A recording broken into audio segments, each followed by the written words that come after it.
Hi there, and welcome to another episode of Bars. I'm your host, Mark Major, and today I'm going to be reviewing a vinyl record called John Wayne, Texas Funeral. Yeah, check it out. On an all-new episode of Bars.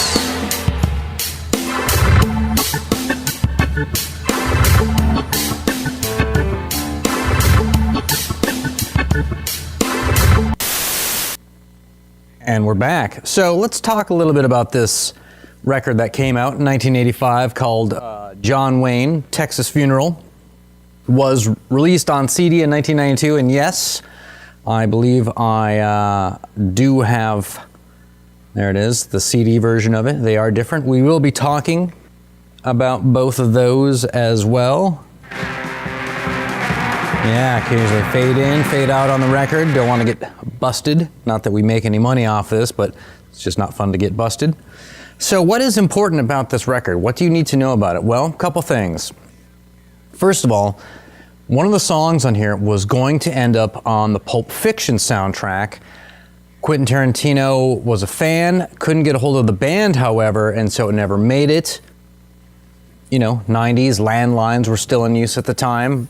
Not the easiest to track someone down like a band John Wayne. It did, however, make it in the Dusk Till Dawn soundtrack, and you can hear it playing in one of the scenes. The song that they use is Texas Funeral. Other things, in 2010, Jack White of the White Stripes purchased this album for release by his album label, Third Man Records. The other night, boy, I got into one hell of a fight. I think I might have broken my... Yeah, that was a little snippet from the second track. That is the Texas Funeral itself. So what exactly is John Wayne, Texas Funeral? Well, it's kind of the story of a guy from Texas who moves to Fresno because he thinks Merle Haggard lives there. And to really get that joke, you need to realize that country legend Buck Owens lived in Bakersfield and owned a bar there. And so it's kind of a spoof on that. Like, instead of a guy who's a Buck Owens fan moving to Bakersfield to meet Buck Owens, it's like a Merle Haggard fan who thinks he lives in Fresno moving to Fresno. And of course, it's fish out of water. He's a good old boy from Texas, and he, doesn't necessarily, seems like it doesn't necessarily fit in, even though none of the songs really are about Fresno. They're really about him and Texas, but you get the feeling that he's lamenting Texas as he's trapped in Fresno. He also says Texas a lot, as if he's got chewing tobacco in, and he talks like he's got chewing tobacco in, and sounds like he's spitting chewing tobacco. And he's also backed by what I would call the world's worst band.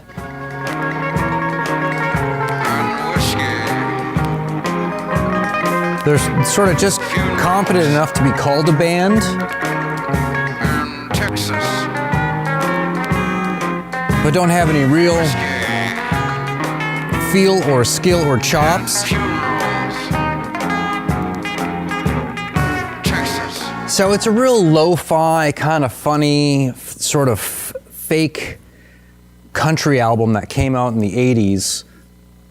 That's in the cowpunk genre, although there's really not a whole lot of punk rock on it. There are some of these kind of punk rock beats that, could also be considered a polka beat or a metal beat, but it's not really supposed to be punk or rock.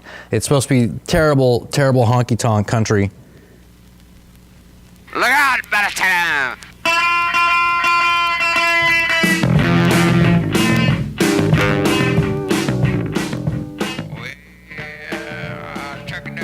Just the other night, flashing on my dashboard was my oil light. Damn it! I pulled my truck off the freeway, and all the bars are closed. So I pulled into a gas station, smelling like a Texas road. All right, so what's kind of the difference between the vinyl version that came out in '85 and this CD version? Well, they added 2 extra songs onto the CD. There is a Merle Haggard cover, which is kind of funny. It's Working Man Blues. And there's another track called 151 Owl Caricatures, which is just one of these, guy country guy talking, rambling kind of songs. And then they swapped out a version of Apple Schnapps, and in the vinyl version, there's a live mix from probably some videotaping that was done, and they just inserted that.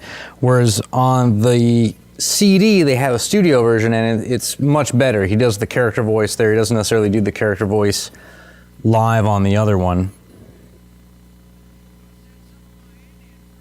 So then you're probably wondering, well, you know, I'm listening to the record. I can. Again.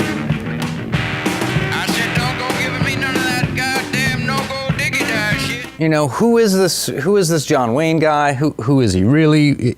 This character, this country character, this failed country star of the world's worst band from Texas, moved to Fresno. Who is this guy? Well, it's actually an alias for a guy named David Vaught. And David Vaught started off as a studio musician in the 70s. He played bass on a bunch of albums. He plays on a Roger McGuinn album. In the 80s and 90s, he started doing sound engineering and recording in studios in California. And he ended up recording a bunch of bands that went on to sell a lot of albums. He did like Toe the Wet Sprocket, he did Counting Crows, and he worked up until his passing in 2013. So what's funny is that when you listen to John Wayne, you think it's some redneck hillbilly country guy, and in fact it's actually a guy who's mixed records for Sony BMG and has, like, you know, millions of sales to his name. So the irony is that this John Wayne album, this, you know, probably, if you realistically look at how many copies of the vinyl sold, you know, this is probably one of the lowest selling records of all time, and the guy's actually produced some of the highest selling records of all time within those given years, like, you know, early 90s. So this is basically my take on John Wayne, Texas Funeral. This is a really fun album. This is a lot of funny times. There's a lot of great quotes that you hear every time he says Texas. It's kind of like John Spencer every time he says, you know, the blues or blues explosion. No Go Diggy Die, of course, is a classic line from there. She was a divorcee. She liked to play with horsies. I really like that one. You wearing a gun? I said I got my pants on, don't I? That's a favorite. Grinning like a mule eating garlic. Keep trying to get his hands on my vajasha. I really like that one. Every time he says lookout in the name of a town, like Lookout Fresno, Lookout Baton, Lookout Louisiana. At the very end, there's a studio engineer who's goading him on in the vocal booth, and the studio engineer says, well, what have you got to lose? And he just puts his head down, and you can hear him say, I got a lot to lose. I got a lot to lose. So those are some of my favorite highlights from John Wayne, Texas Funeral. If you get a chance, check this album out. If you don't get a chance to own a copy, at least find some MP3s or some YouTube videos online and give it a listen all the way through. Each of the individual songs are pretty funny.